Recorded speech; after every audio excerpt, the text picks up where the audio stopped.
le pas halal, je te mets un coup de tampon, ça devient halal. Et je vais te raconter une petite histoire. C'est que j'étais avec un ami, j'avais un local sur Bondy. D'accord, je devais faire une boucherie à la base. D'accord. Parce que j'en avais marre. Traditionnel à la base. Traditionnel, toujours dans le bien, tu vois. Et moi, ce qui me dérangeait, c'est que j'arrivais pas à trouver de la bonne qualité halal. Je trouvais du ringis, ce que tu veux, mais c'était pas halal. Donc, il faut arrêter de se mentir à un moment donné. Et j'ai un ami à moi, qui était avec moi. On est parti voir un boucher qu'on connaissait. Donc, on connaissait comme ça. Et sa maman consommait chez cet ami-là. Il m'a dit, viens, on va le voir, je le connais bien. Il est de ma région du Bled, ne t'inquiète pas. Ok, on va le voir, comment tu vas, ça va, tu vas bien et tout. Ouais, ça va. Je lui dis, écoute, comme mes restaurants sont certifiés AVS, j'aimerais bien ouvrir une boucherie AVS parce que j'ai du mal à trouver de la viande. Donc, je voudrais que tu me donnes quelques conseils pour la boucherie. Il me dit, mais on s'en fout d'AVS ou pas AVS, viens avec moi à Rungis, t'inquiète pas, même le pas halal, je te mets un coup de tampon, ça devient halal. Et nous, on pète les plombs.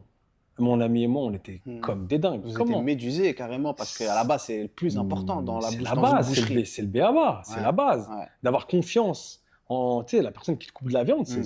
T'as bien vu comment on dit c'est mon boucher, mon coiffeur, mon fleuriste. On se l'approprie. Voilà, c'est à nous. Il fait partie de la famille. Et je voyais, il me dit, écoute, viens, sors avec moi, sors. Et je te jure, cette phrase-là nous a marqué. Donc, il y avait des jeunes qui étaient en train de s'amuser dehors, en train de jouer au foot. Et il m'a dit cette phrase suivante, il m'a dit, tu crois que eux, je vais leur donner du AVS, je vais leur donner de la qualité. Elle dit, moi, je m'en fous, je vais à Rungis, même la viande qui n'est pas halal, je mets un coup de tampon, elle devient halal. Ah, je suis tombé, j'étais choqué. Et comme c'est une personne âgée, on ne voulait pas se prendre la tête avec lui. On lui a dit, merci, au revoir. Mon pote, je te raconte pas, il avait envie de le démarrer, je te mens pas. Il m'a dit, ma mère, elle achète chez lui, c'est un mec de mon village, tu connais comment c'est. Bah oui. Et depuis là, ce jour-là, confiance, quoi. Une confiance de dingue. C'est comme si on a trahi un peu. C'est une trahison, c'est une trahison. Et en fait, si tu veux, j'ai regardé, je ne vais pas te faire Ophélie Winter, mais j'ai regardé le ciel et j'ai demandé à Allah, facilite-moi d'ouvrir des boucheries et je vais mettre un peu d'ordre dans si je peux me permettre de mettre un peu d'ordre dans ce métier-là. En vrai, c'est vrai que ça fait cogiter un petit peu parce que si même au boucher qu'on va voir tous les jours, qui nous dit que c'est de la bonne viande, tout ça, et qu'on a confiance en lui, on va dire qu'il nous conseille, ils prennent même plus du halal quand c'est pour le halal. En vrai, c'est vrai que la confiance, alliément, on peut se sentir comme une méfiance après, mais c'est normal. Regardez cette image et dites-moi qu'est-ce que ça vous évoque. Moi, quand je regarde cette image, je ne peux pas ne pas sourire. C'est impossible. Je ne sais pas si vous avez remarqué une chose, mais le cheveu crépus, ou le cheveu afro, comme vous voulez, est le seul cheveu qui, lorsqu'il pousse, il pousse vers le haut. Il s'étend, il prend de la place et il pousse vers le haut comme certaines plantes le font pour chercher la lumière. Chaque boucle, chaque mèche suit sa propre direction, mais toutes vont dans le même sens. Elles poussent vers le haut, elles s'étendent, elles prennent de la place, elles cherchent la lumière, le soleil, l'espace. Et voilà, je vais vous remettre l'image en plus grand. Regardez bien comment nos cheveux ressemblent à la nature, à des plantes. C'est magnifique à voir. C'est exactement la même dynamique en fait. Ça pousse vers le ciel, voilà, vers la lumière, et c'est d'une beauté remarquable. Voilà, et en fait, nos cheveux, ils sont vivants. Ils se déploient. Ils s'étendent comme le fait la nature, comme le fait tous ces arbres qu'on voit. Ils poussent vers le haut. Et quoi de plus beau que la nature, sérieusement? Et si nos cheveux, ils sont comme elle, comme la nature, alors nos cheveux, ils sont beaux, ils sont libres, et ils sont puissants. Et ils ne cherchent rien d'autre que grandir vers le haut.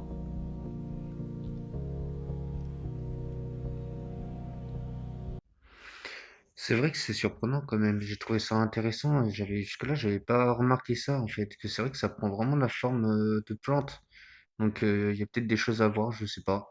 Tu savais que certaines personnes n'arrivent même pas à se confier à leurs parents et c'est pas parce qu'ils les aiment pas. Le pire, c'est que c'est même pas un choix parce que la plupart du temps, la personne ne décide même pas de se taire. Son cerveau le fait avant même qu'elle ouvre la bouche. On pense souvent que si quelqu'un ne se confie pas à ses parents, c'est parce qu'il est froid, distant ou ingrat. Mais en réalité, c'est souvent l'inverse. Parce que quand tu grandis en te sentant incompris, jugé, critiqué ou jamais vraiment écouté, bah ton cerveau, il apprend une règle très simple. Parler égale danger. Alors ce qu'il fait, c'est qu'il s'adapte, pas pour te saboter, mais pour te protéger. Des chercheurs en neurosciences ont découvert que pour ton cerveau, se confier à quelqu'un qui te juge est perçu comme une menace réelle. émotionnel, au même niveau qu'un stress physique. Du coup, les zones liées à la survie s'activent, ton corps se ferme, ta gorge se resserre et le silence arrive automatiquement. Tu commences alors à tout garder pour toi, tes difficultés, tes émotions et parfois même tes rêves. Et tu le fais pas parce que tu veux mentir, mais parce que tu n'as jamais eu l'impression d'être vraiment vu. Parler devient risqué. Risque d'être minimisé, risque qu'on te dise que tu exagères, risque qu'on invalide ce que tu ressens. Et pour certaines personnes, c'est encore plus profond. Leurs parents n'ont jamais été émotionnellement disponibles. Pas de place pour les émotions et pas de place pour la vulnérabilité. Alors au lieu de chercher du réconfort, elles apprennent à tout contenir à l'intérieur. Mais le truc, c'est que ce silence, c'est pas un rejet, c'est pas un manque d'amour, c'est pas de l'ingratitude. C'est une stratégie de survie émotionnelle. Et souvent, ce dont ces personnes ont vraiment besoin, c'est pas qu'on leur reproche de se taire, mais qu'on leur offre un espace suffisamment sûr pour que leur cerveau arrête de se défendre et qu'ils puissent enfin s'exprimer. Dis-moi en commentaire si toi aussi tu ressens ça avec tes parents. En tout cas, si t'as aimé cette vidéo, abonne-toi. Après, il n'y a pas que ça aussi. Il y a en fait, le fait aussi d'être gêné et de parler à ses parents. Des fois, on a peur de leur réaction, on sait pas trop comment ils vont réagir, etc. Et c'est vrai que ça nous donne pas trop envie. Mais bon, ça peut expliquer un peu pourquoi il y en a, ils parlent pas forcément trop à leurs parents. Écoutez la dinguerie. Les gars, écoutez la dinguerie. Je vous ai déjà fait une vidéo sur ça, mais ce que je viens de tomber dessus, les gars, vous allez être choqués. Regardez ça. Vous avez déjà eu la flemme de faire un truc? Évidemment, c'est une question con. Je veux dire, est-ce que vous avez souvent la flemme de faire un truc au point de le repousser au lendemain, puis au surlendemain? La procrastination, c'est l'habitude de retarder sans cesse une action difficile, désagréable ou ennuyeuse, sans raison valable, en sachant très bien que ça aura des conséquences négatives. Le monde se divise en deux types de personnes, les réalisateurs et les procrastinateurs. Les réalisateurs font simplement ce qu'ils ont à faire, et les procrastinateurs ont la flemme tous les jours. Pourtant, ce qui sépare les procrastinateurs des réalisateurs, c'est pas la flemme, c'est leur cerveau. S'il est si difficile de se débarrasser de l'habitude irrationnelle de la procrastination, c'est justement parce qu'elle est irrationnelle. Les gens qui remettent tout au lendemain ne savent pas pourquoi ils le font. En réalité, ils n'ont pas le choix. Dans le cerveau des procrastinateurs, il y a un dysfonctionnement qui empêche les connexions neuronales de se faire correctement et qui mène à des situations plus graves qu'on le croit. Aujourd'hui, on va explorer la défaillance planquée dans votre cerveau et reconnecter vos circuits neuronaux pour que vous arrêtiez de tout remettre à demain. En tout cas, les gars, dites-moi ce que vous en pensez dans les commentaires parce que là, Et vous faites partie du quelqu'un des réalisateurs ou des procrastinateurs? Est-ce que vous préférez remettre au lendemain ou tout faire directement comme ça vous êtes débarrassé? Je serais curieux que vous me le dites. Dites-moi en commentaire. Je sais pas si je suis le seul à avoir remarqué ça, mais il y a un truc qui est bizarre quand même. Plus tu restes chez toi, plus tu as l'impression qu'il y a quelque chose qui cloche. Au début, c'est tranquille, pas de bruit, y a pas de pression, juste toi et ton écran. Mais petit à petit, ton énergie baisse, ton esprit s'alourdit. Et sans comprendre pourquoi, tu commences à penser trop. Tu crois que tu es fatigué, tu crois que tu as besoin de repos. Mais en vrai, ton cerveau tourne à vide. Il n'y a pas de mouvement, pas de stimuli, pas de réel contact avec le monde. Alors ton cerveau fait ce qu'il sait faire de mieux. Il rumine, il s'invente des problèmes, il te balance des pensées que tu n'as jamais invitées. Et plus tu restes enfermé, plus ton monde rétrécit. Tes idées deviennent lourdes, tes émotions brouillées. Et t'attends une motivation qui ne viendra jamais, parce qu'elle ne revient pas dans une pièce enfermée. C'est pour ça que quand tu fais rien, quand t'es avachi, là, t'es encore plus fatigué, alors que t'as rien fait. Bref, rester chez soi, ce n'est pas du confort. C'est souvent un piège mental. T'as pas forcément besoin d'un plan, t'as pas besoin d'une raison. Mais sors, explore le monde, marche, respire. Ton cerveau a besoin de carburant, pas d'un canapé. Et parfois, le vrai repos, c'est le mouvement. Alors brise sans permission. Yes. C'est vrai, hein, quand on regarde, quand on fait rien, on appelle ça la mauvaise fatigue, on se sent un peu plus fatigué. Mais j'avais déjà mis ça dans une autre de mes vidéos et c'est vrai qu'on peut se rendre compte que moins on fait de choses, plus on peut se sentir fatigué et paresseux. Donc juste sortir, ça fait du bien, prendre l'air, etc. En France, si les clients savaient comment on fabrique leur papier toilette, ils ne le toucheraient même plus. Tu penses acheter du coton tout doux, un truc propre, simple, hygiénique? En réalité, tu vas être surpris. Tout commence dans les centres de recyclage. Des tonnes de cartons usagés, de vieux emballages, parfois même des serviettes ramassées, on ne sait où. On achète tout ça au kilo, on le trie, on le compresse et on l'envoie directement vers les usines. Là-bas, première étape, le broyeur. Les montagnes de carton sont pulvérisées jusqu'à devenir une bouillie marron. Puis on balance tout ça dans d'énormes cuves remplies d'eau et de produits chimiques, chlore, azurant, désodorisant, blanchissant. En quelques minutes, la pâte foncée s'éclaircit. Ensuite, la pâte passe entre des rouleaux chauffés à haute température, pressés, étirés, séchés, et coupés en ces jolies feuilles blanches qu'on voit en rayon. Blanches, douces, parfumées, mais artificiellement. Parce que oui, juste avant l'emballage, on pulvérise encore des parfums et des agents assouplissants. Le papier que tu tiens dans ta main, c'est peut-être le carton que tu as jeté hier. En vrai, j'aurais pas cru que le PQ s'était fait comme ça. Moi, enfin, je savais que ça venait genre du bois, des choses comme ça, mais je pensais pas qu'ils utilisaient le carton déjà utilisé pour faire du PQ. En vrai, ça m'a surpris un petit peu. Ça serait intéressant de connaître la technique, limite si on peut le faire chez soi, vu que c'est du carton, pourquoi pas, hein. Écoutez, c'est intéressant. Quelle différence est possible? Comment vous vous y retrouvez? Et est-ce que la qualité est là? Faut expliquer pourquoi est-ce que les lunettes sont vendues si chères en France, avant tout. Faut pas oublier qu'une paire de lunettes reste un bout de plastique et qu'un verre est un morceau de plastique organique aussi. Donc, qu'est-ce qui justifie qu'en France, on puisse payer en moyenne une paire de lunettes 450 €? Rien. Il y a des gens qui travaillent sur cette monture, sur ces verres. C'est aussi le savoir-faire parfois français ou européen. Ah bon? L'innovation? Ah bon? Ah bon? D'où vient la monture? Eh oui. Souvent de Chine. Eh ben voilà. Vous dire que pendant des années et des années, les opticiens nous ont arnaqués? Oui. Vous n'avez pas réalisé souvent que lorsque vous achetez une monture, on vous en offre une deuxième, ou lorsque vous rentrez chez un opticien, on peut avoir 30% de réduction. Eh oui.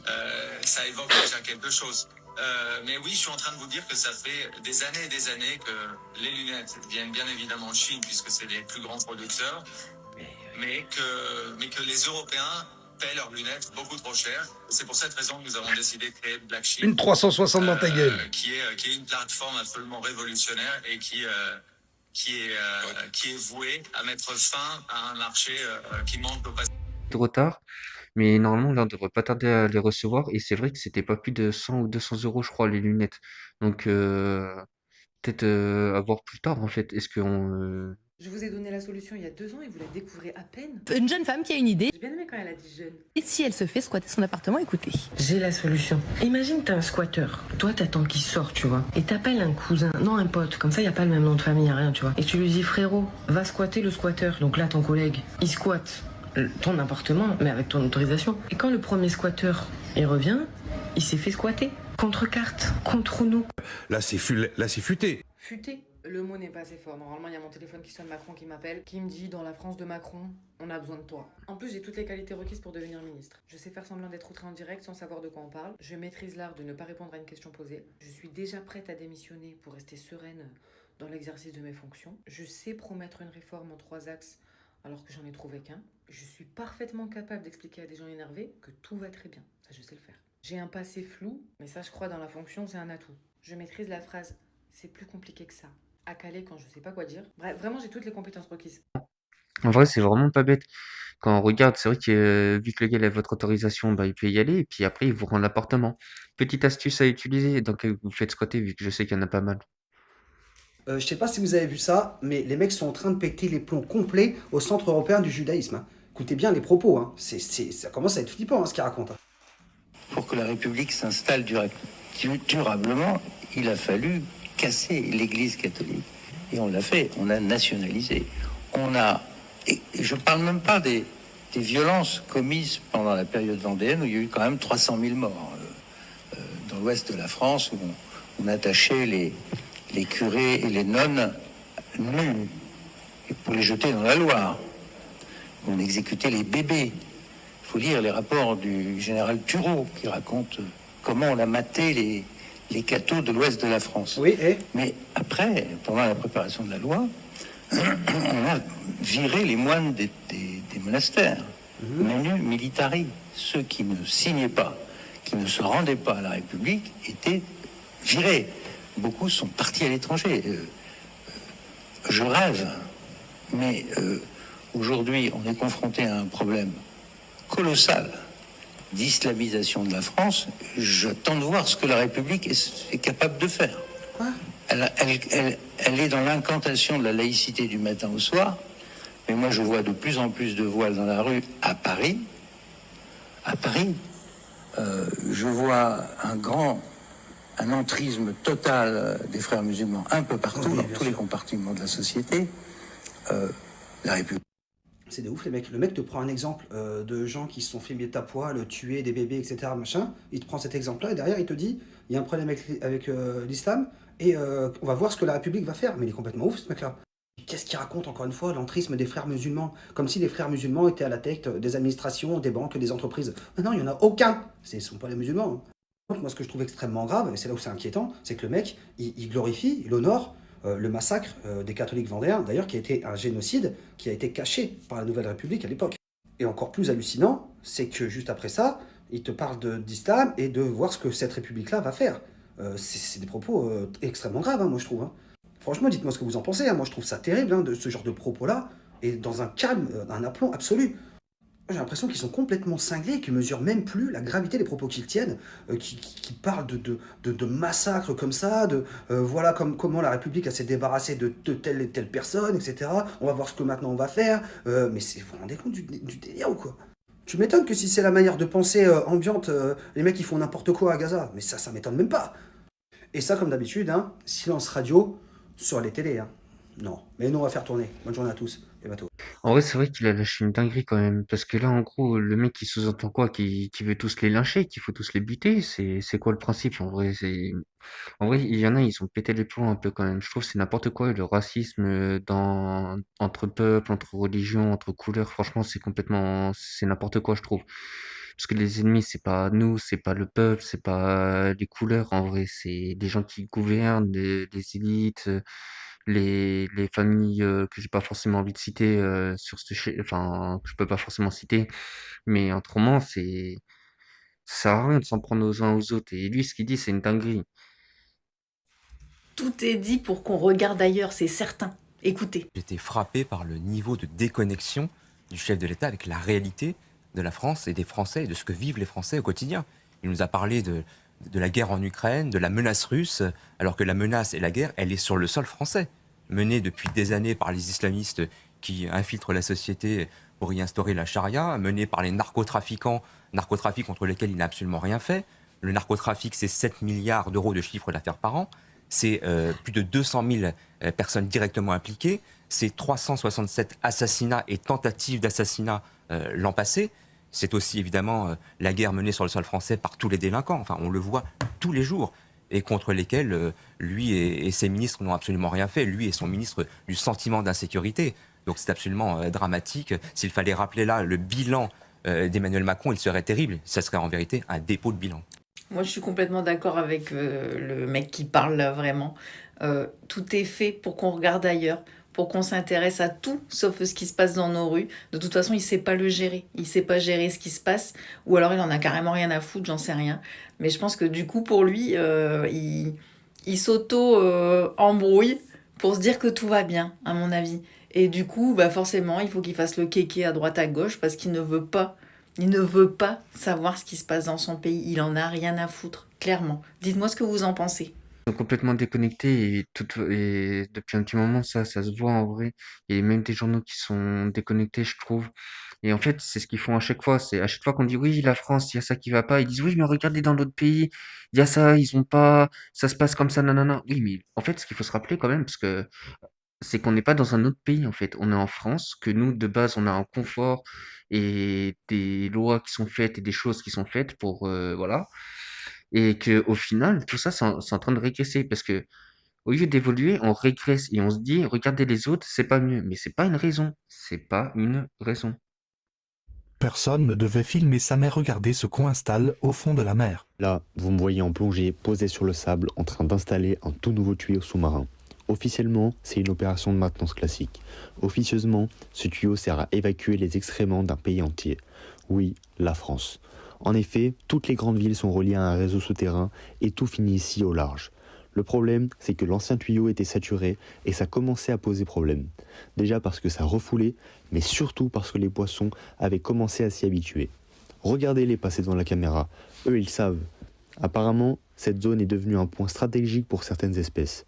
On m'a expliqué que si on coupe le flux trop longtemps, les poissons paniquent. C'est pour ça que la mission doit être rapide. Retirer l'ancien tuyau, installer le nouveau sans interrompre le système. Et croyez-moi, même sous l'eau, ça pue. En plus, l'orientation est hyper importante. Si tu te trompes de sens, au lieu d'évacuer vers le large, tu renvoies tout vers la côte. Et là, c'est plus un problème de plongée, c'est un problème national. Mentionnez un pote qui serait responsable du bouchage des tuyaux de merde. Ouais, c'est chaud quand même, parce que je pensais qu'il y avait quand même une station d'épuration, tout ça. Je me doutais qu'ils remettaient un peu dans les rivières, des choses comme ça, mais là, ils mettent carrément au large dans la mer. Donc ça veut dire même, ça se trouve, on se baigne dans de la merde, de la pisse, c'est hardcore.